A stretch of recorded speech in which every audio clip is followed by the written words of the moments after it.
네, 반갑습니다. 11월 12일 우리 수요 예배를 하나님 앞에 드리도록 하겠습니다. 찬송가 325장 같이 찬양하시겠습니다. 찬송가 325장입니다. 325장 예수가 함께 계시니 찬양하겠습니다.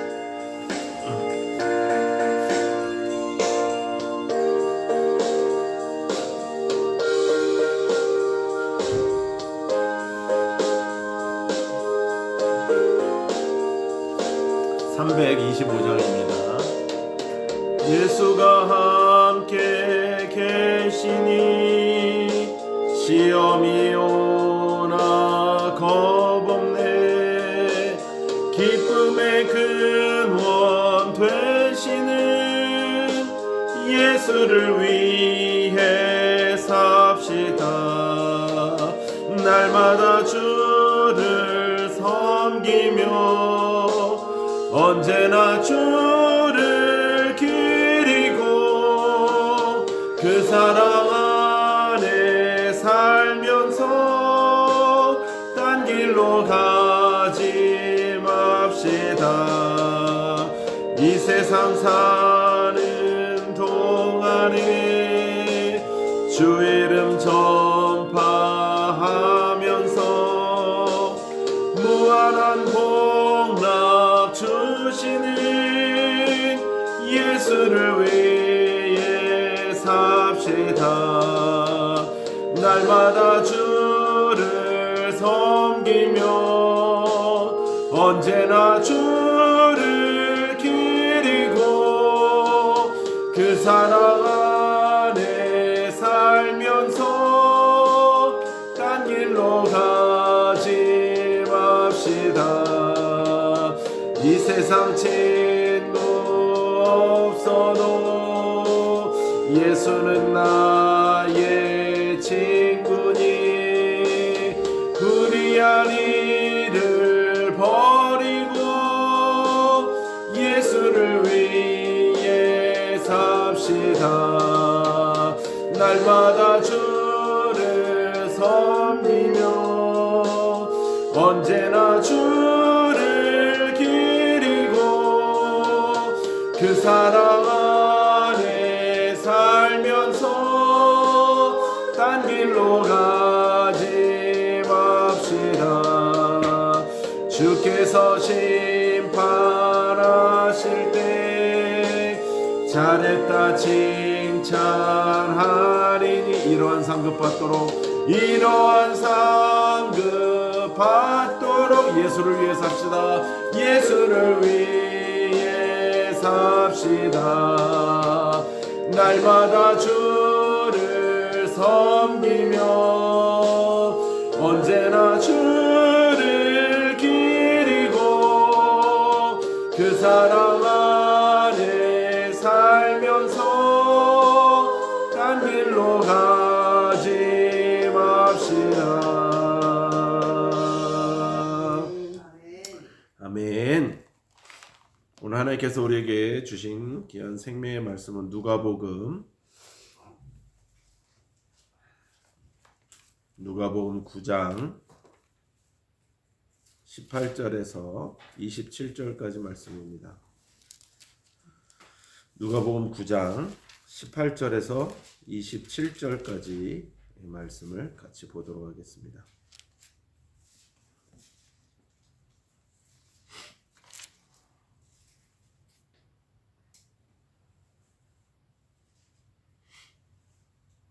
누가복음 9장 18절에서 27절까지 말씀. 우리 같이 합독하도록 하겠습니다. 시작. 예수께서 따로 기도하실 때에 제자들이 주와 함께 있더니 물어 이르시되 무리가 나를 누구라고 하느냐? 대답하여 이르되 세례 요한이라 하고 더러는 엘리야라 더러는 옛 선지자 중에 한 사람이 살아났다 하나이다. 예수께서 이르시되 너희는 나를 누구라 하느냐? 베드로가 대답하여 이르되 하나님의 그리스도시니이다 하니 경고하사 이 말을 아무에게도 이르지 말라 명하시고 이르시되 인자가 많은 고난을 받고 장로들과 대제사장들과 서기관들에게 버림받아 죽임을 당하고 제3일에 살아나야 하리라 하시고 또 무리에게 이르시되 아무든지 나를 따라오려거든 자기를 부인하고 날마다 제 십자가를 지고 나를 따를 것이니라. 누구든지 제 목숨을 구원하고자 하면 잃을 것이요 누구든지 나를 위하여 제 목숨을 잃으면 구원하리라. 사람이 만일 온 천하를 얻고도 자기를 잃든지 빼앗기든지 하면 무엇이 유익하리요? 누구든지 나와 내 말을 부끄러워하면 인자도 자기와 아버지와 거룩한 천사들의 영광으로 올 때에 그 사람을 부끄러워하리라. 내가 참으로 너희에게 이르노니 여기 서 있는 사람 중에 죽기 전에 하나님의 나라를 볼 자들도 있느니라. 아멘. 우리 하나님은 살아계십니다. 아멘. 살아계신 하나님이 저와 여러분들을 사랑하십니다. 아멘. 주님은 반드시 오십니다. 아멘. 전도합시다. 오늘 이 본문은 참 우리가 설교를 통해서도 많이 들었던 부분이고 또 우리의 신앙을 점검할 때에 또 이런 이 본문이 참 많이 쓰여지기도 합니다. 오늘 저와 여러분이 나누고자 하는 귀한 생명의 말씀의 제목은 신앙의 레벨. 레벨은 단계라는 뜻이죠. 신앙의 레벨이라는 제목으로 같이 은혜를 나누고자 합니다. 사실은 구원은 하나님께서 우리에게 주신 구원은 우리가 열심히 한다고 주어지는 것이 아니라는 것은 우리가 교회를 통해서 우리가 말씀을 통해서 다 들으셨을 것입니다. 구원은 절대적으로 하나님의 주권에 달려 있는 것이지 우리가 신앙생활 열심히 한다고 우리가 착한 일을 한다고 우리가 무엇을 한다고 해서 주어지지 않는다는 거예요. 결국은 하나님께 그 모든 소관 하나님께 그 주권이 다 달려있기 때문에 사실은 구원은 누구에게나 동등하다는 것입니다. 참 그래서 우리가 참 내가 이 세상을 살면서 부유하게 살건 가난하게 살건 많이 배웠건 배우지 못했건 천하고 귀하고 모든 이런 부분도 하나님이 보시기에는 아무런 상관이 없는 부분이에요. 구원은 절대적으로 하나님께 달려있다는 것이죠. 어제 다니엘 기도회로 혹시 다 참여하셨는지는 모르겠지만 어제 그 박인경 사모님이라는 분이 나오셨는데 이 분의 삶이 너무나도 기가 막히더라고요. 어려서는 또 부모님 또 어머니가 매일 그 자살하려고 할 것 같아가지고 그냥 어린아이가 한 번도 엄마 앞에서 이렇게 속된 말로 땡깡 때를 써본 적이 없다는 거예요. 엄마가 늘 죽으려고 이렇게 했었던 그런 기구한 삶. 그리고 또 결혼해서 또 목사님도 먼저 떠나셨지만 또 자식도 먼저 이렇게 떠나는 그런 그분의 인생을 보면은 너무나도 저렇게 한데도 저렇게 해맑게 사실 수가 있으실까. 그래서 되게 잔잔하면서도 어제 간증이 되게 은혜가 되었어요. 근데 연세가 70이라고 그러는데 정말로 되게 젊어 보이시고 그 속은 얼마나 소가리를 많이 했을 것이며 얼마나 그 삶에서의 그런 기구한 삶을 살면서 죽고 싶은 적이 많으셨겠나. 그러면서 참 저런 분들의 간증을 들으면 내가 사는 이 인생은 저 정도의 고통도 아니고 나는 정말 편하게 살았고 난 정말 행복하게 살았구나. 이런 도전이 되고 근데 결국은 이 지금 다니엘 기도에 나오는 간증자들 보면은 어려움을 겪지 않은 사람이 단 한 명도 없어요. 여러분 성경에서의 우리가 수많은 인물들 중에서도 고난을 안 당한 사람이 한 명이라도 있습니까? 없습니다. 전부 다 고난을 당하고 아픔을 당하고 심지어 죽음의 그런 고비를 너무나도 넘은 그런 인물들이 그럼에도 불구하고 하나님을 의지함으로 그들이 결국은 죽임을 당해도 하나님의 영광이 될 것이고 또 살아도 하나님의 영광이 되는 모습들을 보여주는 것이 성경이더라고요. 참 그래서 저런 간증을 들으면 저 사람은 저렇게 잘 됐는데 저 사람은 저렇게 잘 됐으니까 간증 나오지 이렇게 바라볼 것이 아니라 저들도 저렇게 견뎠는데 그 견딘 와중에서는 결국은 하나님이 함께 하셨구나. 그럼 결국은 우리들의 신앙도 우리가 신앙의 레벨이라고 감히 표현했지만 이 신앙의 무슨 단계도 결국은 하나님으로 100% 하나님의 인도하심 100% 하나님의 주관이 없으시면 우리가 어떻게 한다고 해서 될 일이 아니다라는 것을 다시 한번 깨닫게 됩니다. 그러니까 결론은 벌써 우리가 그렇게 말을 할 수가 있지만 그럼에도 불구하고 우리의 신앙의 단계는 아무래도 어린아이와 같은 신앙과 또 청년과 같은 신앙이 있을 것이고 노년과 같은 그런 원숙한 신앙이 있을 것이기에 한번 살펴볼 필요가 있겠습니다. 첫 번째는 오늘 본문에서 18절 19절에는 바로 그 내용이 나오는 것입니다. 예수님을 그저 인간으로 아는 레벨이라는 거예요. 그냥 예수님을 그저 인간 정도. 사실은 이 단계는 신앙이 없는 사람들은 당연히 그렇죠. 여러분 예수님이 그 당시에 있으셨을 때 사람들은 다 그 사람을 사람으로 봤죠. 심지어 유대인들, 지금도 그 유대인들은요. 예수님이 이 땅에 오셨었다는 걸 믿어요. 근데 뭐로 왔다는 걸 믿는 거죠? 사람. 그저 사람으로 왔다고 믿는 것이죠. 신앙의 단계는 첫 번째 단계는 그렇다는 겁니다. 예수님이 물어보십니다. 나를 누구라 하느냐? 란 예수님의 질문에 사람들은 세례 요한이라고 합니다. 또 엘리야라고도 했습니다. 아닙니다. 옛 선지자 중에 한 사람이다 라는 잘못된 대답을 하고 있는 것이죠. 사람으로 봤기 때문에 그렇습니다. 그럼 이 질문은 우리들에게도 던져봐야 할 것이죠. 그러면 나는 과연 예수님을 누구라고 생각하는가? 두 번째는 20절 21절에 바로 그 내용이 나옵니다. 예수님을 뭐로 고백합니까? 그리스도로 고백하는 단계입니다. 베드로가 바로 그리스도라고 고백을 하죠. 예수님이 이제 제자들에게 물으십니다. 그러면 너희들은 나를 누구라고 하느냐? 그럴 때 베드로는 예수님을 제대로 알았기에 바른 신앙의 대답을 하는 거죠. 주는 그리스도십니다. 주는 그리스도시요 살아계신 하나님의 아들입니다 라고 다른 부분에서는 또 고백을 하죠. 마태복음과 마가복음에는 또 그렇게 나오죠.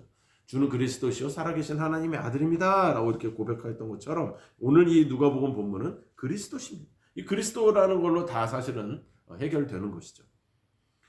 우리는 단순히 지식이나 우리의 경험이나 우리의 의지로 이렇게 대답해서는 안 됩니다. 베드로처럼 신앙으로 대답한 거죠. 베드로는 그저 랍비이십니다 이렇게 대답한 게 아니에요. 우리의 선생님이시죠. 이렇게 대답한 게 아니라 그리스도시요 살아계신 하나님의 아들입니다 라고 고백을 하는 것이죠. 예수님을 제대로 알았던 거죠. 하나님의 아들인 것을 믿었다는 것이죠. 이것이 바로 제대로 된 신앙이라는 겁니다.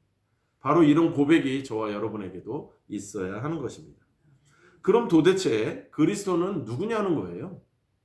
여러분 우리가 그리스도를 표현할 때 하나님의 아들입니다. 하나님이십니다. 다 좋은데 그 그리스도의 핵심은 사실은 그리스도 자체가 복음이라는 것이죠. 우리가 복음을 증거한다. 우리가 밖에 나가서 우리가 선교 나가서 복음을 증거합니다. 전도하면서 복음을 증거합니다. 복음을 증거한다는데 그 복음 자체가 뭐예요? 복 있는 소리잖아요. 복음은.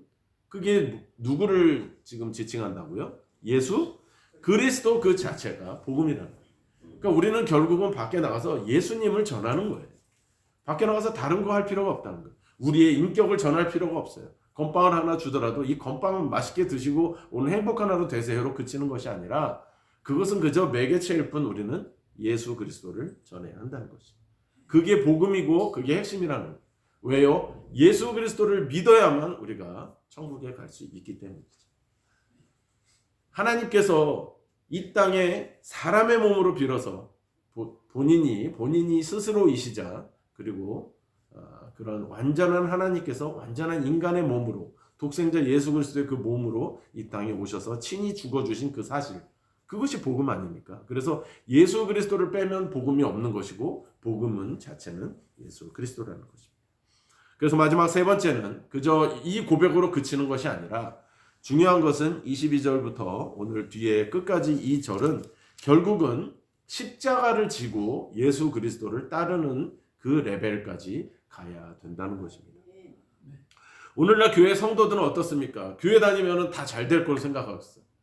그래서 대부분 신앙생활이라 말하기도 전에 교회 다니다가 그만두신 분들 대부분 얘기하면 내가 누구 따라갖고 우리 동네에 아무개 집사 권사 따라갖고 교회 갔더니 내가 교회 가면서 더 일이 안 풀렸다.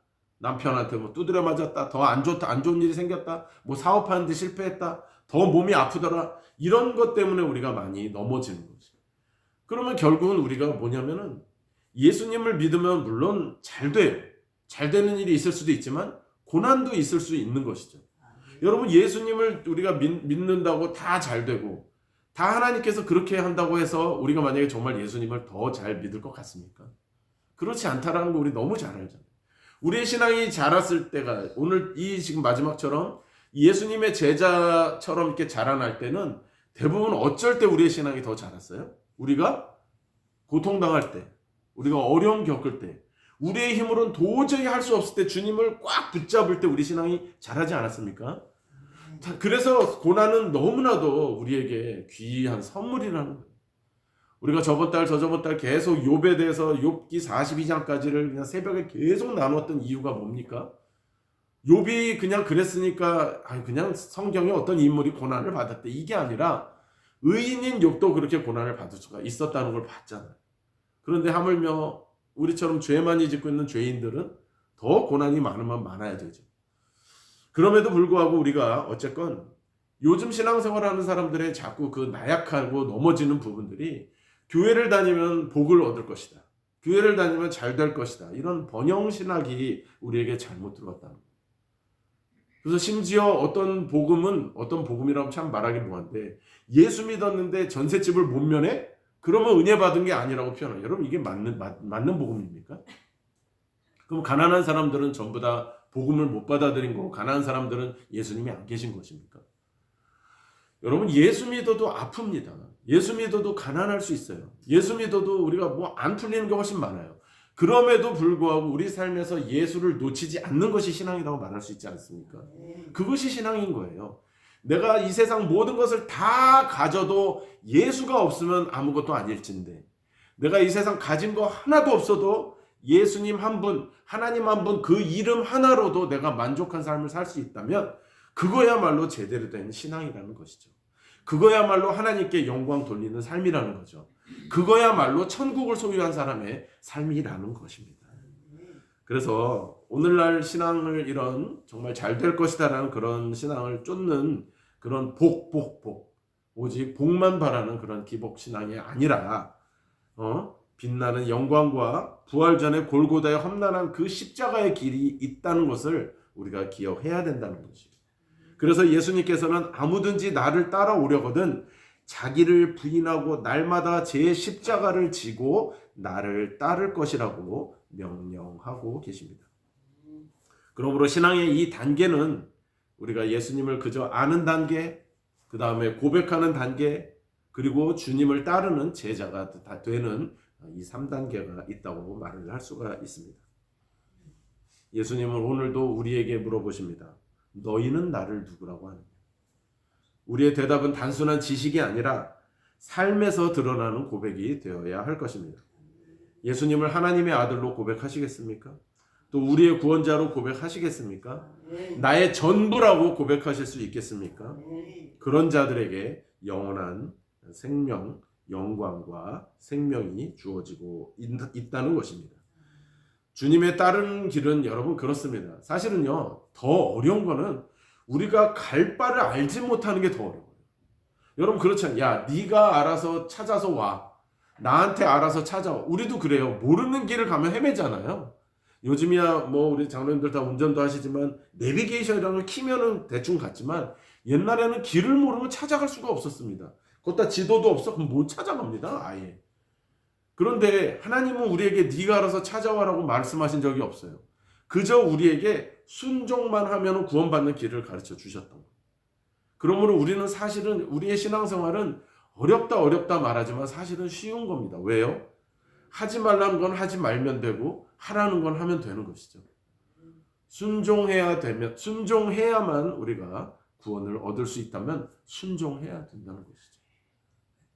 우리가 어디로 가야 할지 모르는 게 문제지, 사실 어디로 가야 하는지 안다면 그 길로 가면 된다는 것입니다. 우리가 날마다 자기 자신을 부인하고 예수님의 십자가를 지고 따르는 참된 제자가 되시기를 주님의 이름으로 부탁드립니다. 기도하겠습니다. 하나님 감사합니다. 오늘 말씀을 통해서 세상 사람들은 예수님을 선지자다, 엘리야다, 세례 요한이다 이렇게 말을 합니다만 제대로 한 베드로는 주는 그리스도시요 살아계신 하나님의 아들입니다. 오늘 누가복음에는 그리스도시요라고 고백을 하며 하나님, 그는 제대로 예수님을 알았던 것입니다. 그러나 그것으로 그치는 것이 아니라 아는 것으로 그치는 것이 아니라 행함이 없는 믿음은 죽은 믿음이었던 것처럼 우리가 제자의 길을 따르는 우리가 될 수 있도록 인도하여 주십시오. 물론 그 길은 어렵습니다. 물론 그 길은 주님의 골고다의 십자가의 길일 수 있습니다. 그럼에도 불구하고 내가 그 길을 가려고 결정할 때에 우리 주님께서 힘 주실 줄 믿습니다. 우리 주님께서 도우시고 그 길을, 그 십자가를 달게 질 수 있는 그 방법을 가르쳐 주실 것입니다. 왜냐하면 나는 온유하고 겸손하니 내게로 와서 그 멍에를 배우라고 말씀하신 그 예수님이 수고하고 짐진 자들아 내게로 와서 쉼을 얻으라고 말씀하시기 때문입니다. 우리는 그 주님의 말씀에 순종하여 영원한 평안과 안식을 얻으며 오히려 십자가로 가는 길이 안식이며 평안임을 깨닫는 진정한 제자들 되게 하여 주시옵소서. 감사와 영광을 주님께 올려드리며 예수님의 이름으로 축복하고 기도드리옵나이다. 아멘. 우리 하나님께 영광의 박수 올려드립니다.